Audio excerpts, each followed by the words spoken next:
Shikues të Vision Plus, përshëndetje, do të njihemi bashkë në parashikimin e motit për sot dhe nesër, sipas të dhënave nga Shërbimi Meteorologjik Ushtarak. Shqipëria ditën e sotme është ndikuar nga kushte atmosferike të qëndrueshme, moti ka qenë me vranësira të cilat gradualisht erdhën në shpërbërje, ndërsa era ka fryrë me drejtim nga Verilindja dhe Juglindja me shpejtësi 4 metër për sekond, përgjatë vijës bregdetarit deri në 8 metër për sekond, dallgëzimi në Adriatik dhe Jon ka qenë i ulët i forcës 1 ball. Temperaturat u regjistruan në vendet malore nga -3 deri 10 gradë Celsius, në vendet e ulta nga -2 deri 15 gradë dhe në Bregdet nga 5 deri 15 gradë Celsius.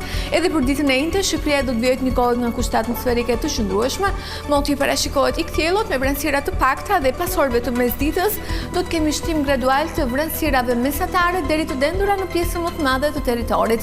Era do të vijojë frym me drejtim nga Verilindja dhe Juglindja me shpejtësi 5 metër për sekond, në Bregdet deri në 8 metër për sekond, dallgëzimi në Adriatik dhe Jon do të jetë 1 deri në 2 ball.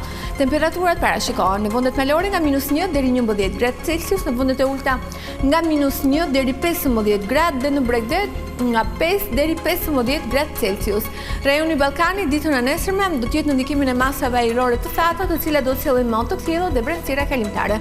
Për sa i përket kontinentit evropian, ishut britanik, lokalisht gadishulli iberik do të jenë në ndikimin e kushteve atmosferike të paqëndrueshme, aty do të kemi reshishiu me intensitet të ulët dhe lokalisht deri mesatar. Pjesa tjetër e kontinentit do të ndikohet nga kushte atmosferike të qëndrueshme dhe nga moti kthjellët me vranësira kalimtare. Këtu jemi përfunduar, falenderoj për lëmondjen, bashkë në takofshim.